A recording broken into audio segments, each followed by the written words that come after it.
Video like जरूर कर लीजिए और ऐसे वीडियो लगातार फ्री में पाने के लिए चैनल को तुरंत सब्सक्राइब कर लीजिए और बेल आइकन को जरूर टैप कर लीजिए ताकि आगे भी सारे वीडियो आपको मिलते रहे। यूट्यूब में फॉलो करते हैं तो प्लीज ये वाला फ्री टेलीग्राम चैनल जरूर ज्वाइन कर लीजिएगा। सारे नोटिफिकेशन सारे अपडेट यहीं पे आते हैं, ध्यान रखिए। नमस्कार साथियों, स्वागत है आप सभी के स्टडी फॉर सिविल सर्विसेज में। और जैसा कि हमारे चैनल पर सीरीज चल रही है प्रीवियस ईयर क्वेश्चंस की, तो ये जो आज हम जिस टॉपिक को देखेंगे वो है हिस्ट्री।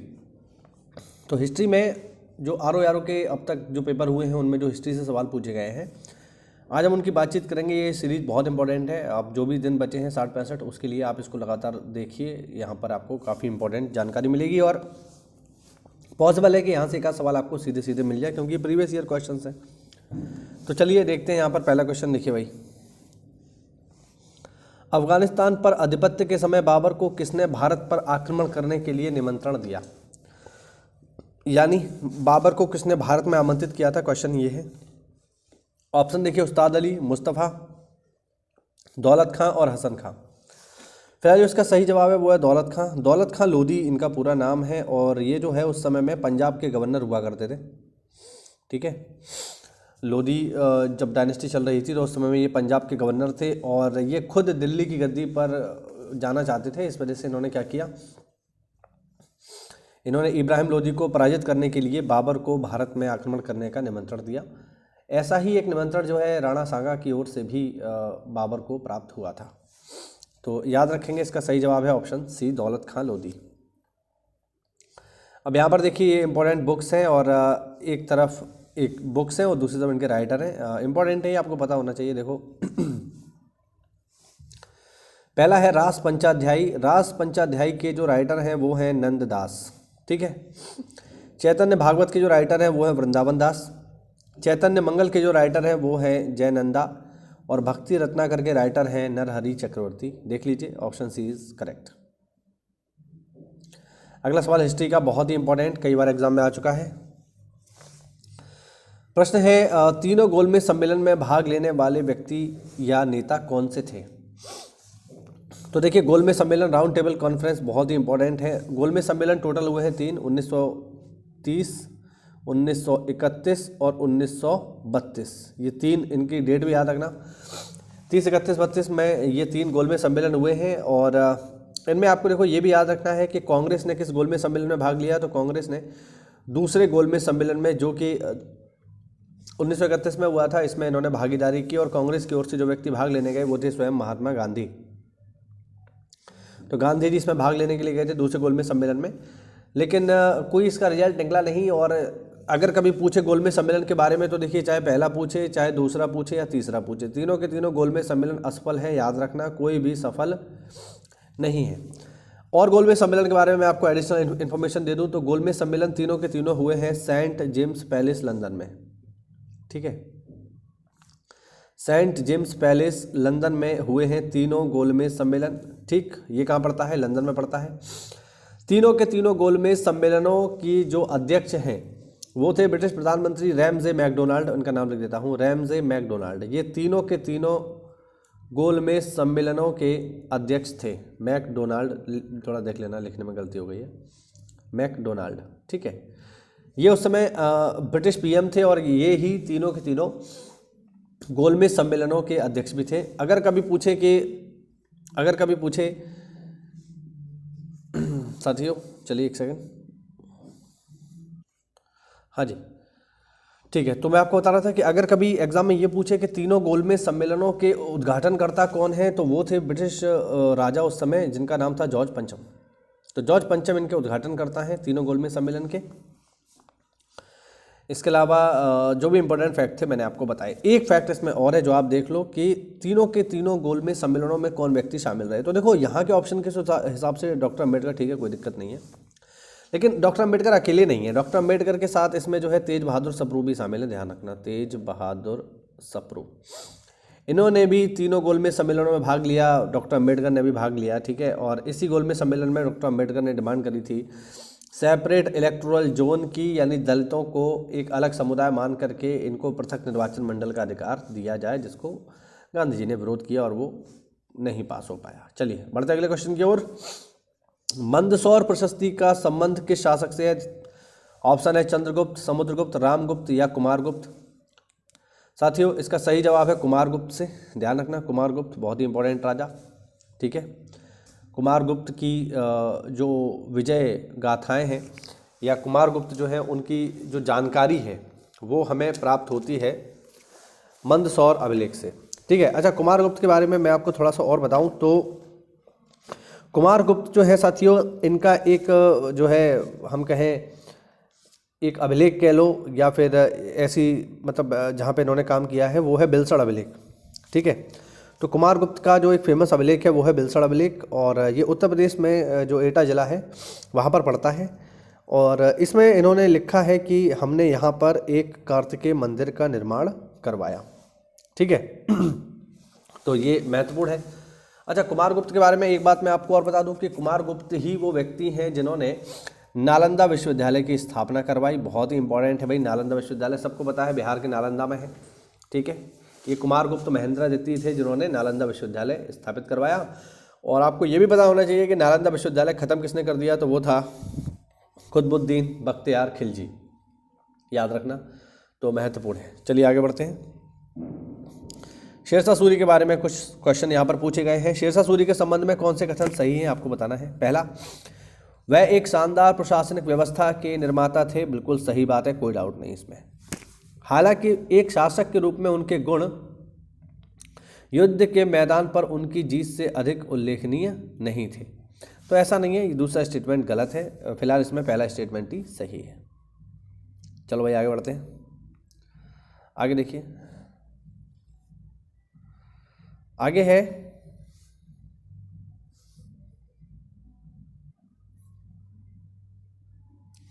दिल्ली के पुराने किले के भीतर बनी मस्जिद किला ए कोना का निर्माण किसने करवाया।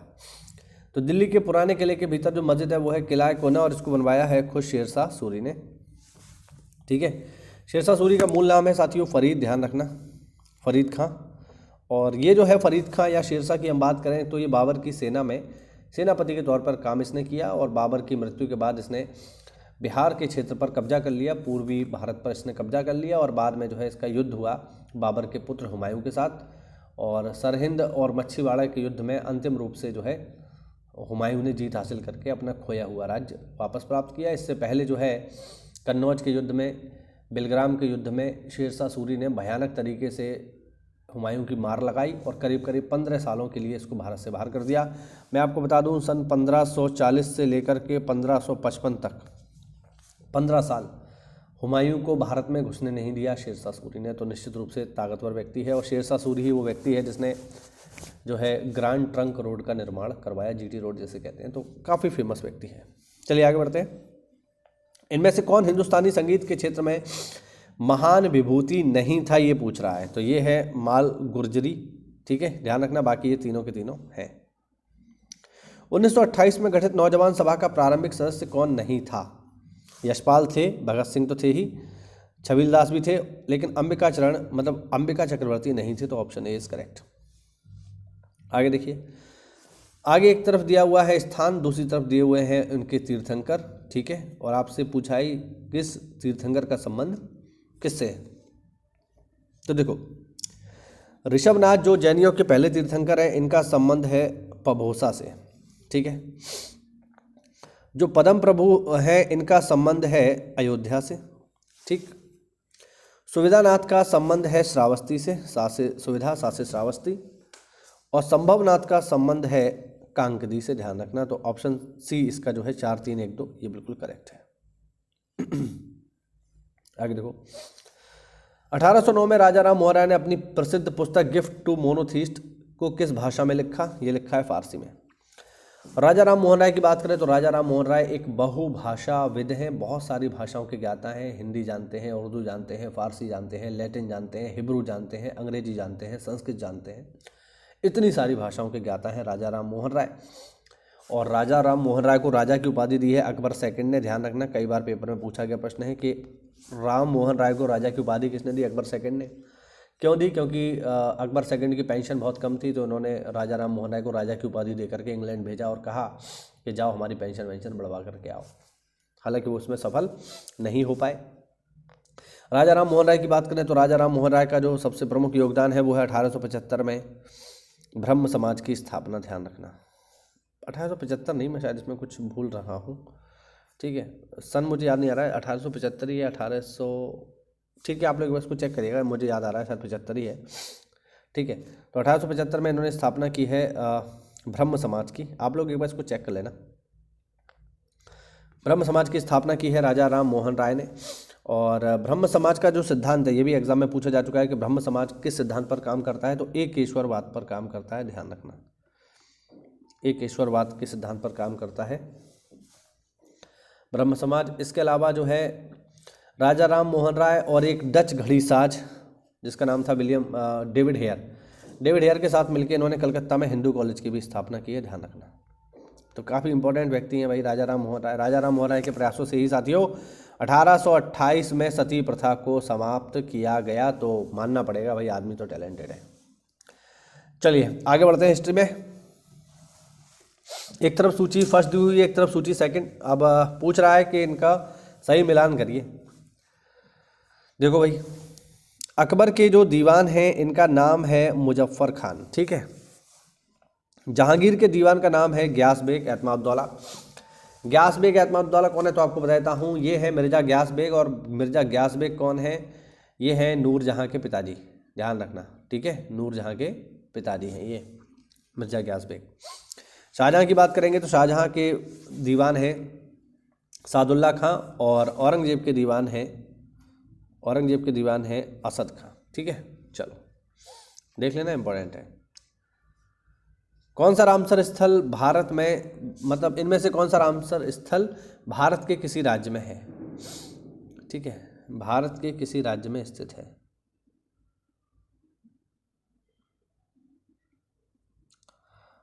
चलिए, ये सवाल मुझे थोड़ा गड़बड़ लग रहा है यहाँ पर, ठीक है, क्योंकि भूलर झील, सो मुरारी, ये भी तो इंडिया में है। चलिए देखते हैं, फिलहाल इसको, इसमें कुछ गड़बड़ है। आगे बढ़ते हैं। ये देखो, मैंने अभी बताया था 1870 में डेविड हेयर ने प्रसिद्ध हिंदू कॉलेज की स्थापना की। अभी जस्ट मैंने ऊपर बात करी थी आपसे। ये हिंदू कॉलेज जो है कलकत्ता में बना है, और किसकी सहायता से बना है, डेविड हेयर और राजा राम मोहन राय, ठीक है। तो यही व्यक्ति हैं जिनके बारे में अभी हम ऊपर चर्चा कर रहे थे। आगे देखिए, सूची फर्स्ट सूची सेकंड का यहाँ पर हमें सही मिलान करना है। देखो, एक तरफ स्मारक है, दूसरी तरफ पूछ रहा है किसने इसको बनवाया है। अटाला देवी मस्जिद बहुत ही फेमस है भैया, अटाला मस्जिद, ठीक है। इसको बनवाया है किसने, इसको बनवाया है इब्राहिम शाह शर्की ने, ठीक है। आगे देखिए, छोटा सोना मस्जिद को बनवाया है वली मोहम्मद ने। एक सेकंड, चलिए, हाँ, अटाला मस्जिद को बनवाया है इब्राहिम शाह शर्की ने। छोटा सोना मस्जिद को बनवाया है वली मोहम्मद ने, ठीक है। कदम रसूल को, ये जो स्मारक है, इसको बनवाया है नुसरत शाह ने। और अदीना मस्जिद पांडुआ की, इसको बनवाया है सिकंदर शाह ने। ऑप्शन बी बिल्कुल करेक्ट है इसका। आगे देखो, आगे यहाँ पर कुछ घटनाएं दी हुई हैं और इनको जो है क्रम से लगाने को कह रहा है। तो देखिए, इन घटनाओं में देखिए सबसे पहले नंबर पे कौन सी घटना हुई है। सबसे पहले नंबर पे घटना हुई है मालवा पर मुगलों का आक्रमण, ये पहले नंबर पे आएगी। उसके बाद फिर अम्बेर की राजकुमारी से अकबर का विवाह, ये दूसरे नंबर पे आएगा। उसके बाद उड़ीसा पर करकानी की विजय, ये तीसरे नंबर पे आएगी। और चौथे नंबर पे आएगा तुकारोई आक्रमण, यानी ऑप्शन डी इज करेक्ट। आगे देखिए, निम्नलिखित में से कौन स्वाधीनता पूर्व भारत का राष्ट्रवादी कवि नहीं था। तो सही जवाब है इसका शिव कुमार बटालवी। बाकी जो है ये सब लोग जो है राष्ट्रवादी कवि के रूप में जाने जाते थे। नटराज नृत्य के भगवान की मूर्ति के संदर्भ में कौन से कथन सही हैं, ये आपको बताना है। देखो, यह मूर्ति नृत्य करते हुए 4 हाथ वाले शिव का प्रतिनिधित्व करती है। बिल्कुल सही बात है, भगवान शिव के 4 हाथ इसमें दिखाए हुए हैं, ठीक है। एक हाथ में डमरू भी है उसमें। अपने दाएं कान में वह एक पुरुष का कुंडल पहने हैं तथा बाईं में एक महिला का। ये महिला पुरुष यानी जो उनका एकेश्वर रूप है उसको दिखाने का प्रयास किया गया है इसमें। और मैं आपको बता दूं कि ये जो नटराज की मूर्ति है ये दिखाती है हमें इस संसार के जन्म को, ठीक है, यानी ये संसार कैसे बना, संसार में भगवान की क्या भूमिका है, कैसे स्त्री पुरुष आए, इसके बारे में जो है हमें दर्शाती है। कभी आप ध्यान से देखना, इस मूर्ति के नीचे जो है एक आदमी को बैठे, मतलब एक आदमी के ऊपर जो है भगवान शिव डांस कर रहे हैं, तो वो जो आदमी उसमें दिखाया गया है वो समय है, यानी समय से परे है भगवान शिव, और भगवान शिव ने ही समस्त ब्रह्मांड का निर्माण किया है। ऐसी भावना के साथ उस मूर्ति को बनाया गया है। ठीक है, स्विट्जरलैंड में जो सर्न का जो हेडक्वार्टर है वहाँ पर भी नटराज की प्रतिमा लगी हुई है। आगे देखिए, ये देखिए बहुत ही इंपॉर्टेंट है, विदेशी यात्री और ये कब कब भारत आए हैं, इनमें से कौन सा सुमेलित नहीं है, ये आपको यहाँ पर बताना है। देखो पहला ऑप्शन है फाहियान। देखो भाई, अगर हम फाहियान की बात करें तो फाहियान भारत में 399 से 414 ईस्वी तक रहा है, यानी 15 साल रहा है। ठीक है, कोई डाउट नहीं है, बिल्कुल सही है। हवेनसांग जो है ये भी 629 से 645 तक भारत में रहा है, और ये जो है हर्षवर्धन के समय पर भारत में आया। फिर है अल मसूदी। अल मसूदी का समय है 957 ईस्वी, ये भी आप ध्यान रखेंगे।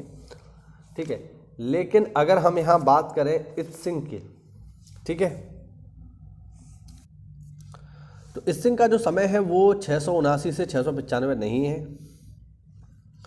इत्सिंग जो है ये भी हर्षवर्धन के समय में ही आया है, और इत्सिंग का समय है 671 से, लिख देता हूँ 671 से 672। ठीक है, ये 679 से 695 नहीं है, तो यही जो है सही जवाब हो जाएगा, ये गलत मिला हुआ है। आगे देखिए, इनमें से किन राजाओं को जनता ने प्रत्यक्ष रूप से चुना था। देखिए, इनमें से 2 राजा ऐसे हैं जिनको जनता ने प्रत्यक्ष रूप से चुना था, पाल वंश का गोपाल और यशोवर्मन। ठीक है, इन दोनों को जनता ने प्रत्यक्ष रूप से चुना था, मतलब सॉरी, गोपाल और नंदीवर्मन, इनको जो है जनता ने प्रत्यक्ष रूप से चुना था। बाकी हर्षवर्धन और यशोवर्मन को जनता ने प्रत्यक्ष रूप से नहीं चुना। निम्नलिखित में से दिल्ली सल्तनत के सुल्तान के शासनकाल में शाही महलों में हिंदू देवी देवताओं की पूजा होती थी। ऑप्शन है कुतुबुद्दीन मुबारक शाह खिलजी, नासरुद्दीन महमूद, नासरुद्दीन खुसरो शाह और अलाउद्दीन मसूद शाह, और साथियों इसका सही जवाब है नासरुद्दीन खुसरो शाह। ठीक है, ध्यान रखेंगे इसके समय में हिंदू देवी देवताओं की उपासना हुआ करती थी शाही दरबार में, और चूंकि ये मुस्लिम है और हिंदू देवी देवताओं की पूजा हो रही है इसके समय में, तो ये सवाल फिर थोड़ा सा अपने आप में महत्वपूर्ण हो जाता है। चलिए, और अंतिम प्रश्न देखते हैं सीरीज का। निम्नलिखित में से किस सुल्तान ने साम्राज्य की सीमाओं की सुरक्षा हेतु एक विशेष सेना को नियुक्त किया, यानी जैसे अभी हमारे पास होते हैं ना BSF type, border security force, तो इसी प्रकार की एक सीमा सुरक्षा बल उसने बनाया, और इस प्रकार के सीमा सुरक्षा बल को बनाने वाले राजा का नाम था अलाउद्दीन खिलजी। अलाउद्दीन खिलजी ही वो व्यक्ति है जिसने भारत में शुरू की बाजार नियंत्रण प्रणाली। महत्वपूर्ण क्वेश्चन है, ध्यान रखना, बाजार नियंत्रण प्रणाली। अलाउद्दीन खिलजी ही वो व्यक्ति है जिसने घोड़ों को दागना शुरू किया। अलाउद्दीन खिलजी ही वो व्यक्ति है जिसने सैनिकों का हुलिया लिखना शुरू किया। ठीक है, अलाउद्दीन खिलजी ही वो व्यक्ति है जिसने सभी जो चीज़ें हैं, महत्वपूर्ण चीज़ें हैं, उनकी कीमतें निर्धारित कर दी बाजार नियंत्रण प्रणाली के अंतर्गत। ठीक है, और अलाउद्दीन खिलजी ही साथियों वो व्यक्ति है जिसने सबसे पहले दक्षिण भारत पर हमला किया। इससे पहले किसी भी मुस्लिम शासक ने दक्षिण भारत पर प्रत्यक्ष रूप से हमला नहीं किया था, ये पहला है, तो महत्वपूर्ण है, आपको पता होना चाहिए। तो साथियों, ये हुआ आज का हमारा टॉपिक। उम्मीद करता हूँ इसमें इन क्वेश्चंस के अलावा और भी आपको महत्वपूर्ण जानकारी मिली होगी, तो ऐसा है तो वीडियो को लाइक करिए, चैनल को सब्सक्राइब करिए। साथियों, मिलते हैं अगली क्लास में, तब तक के लिए जय हिंद, जय भारत, वंदे मातरम।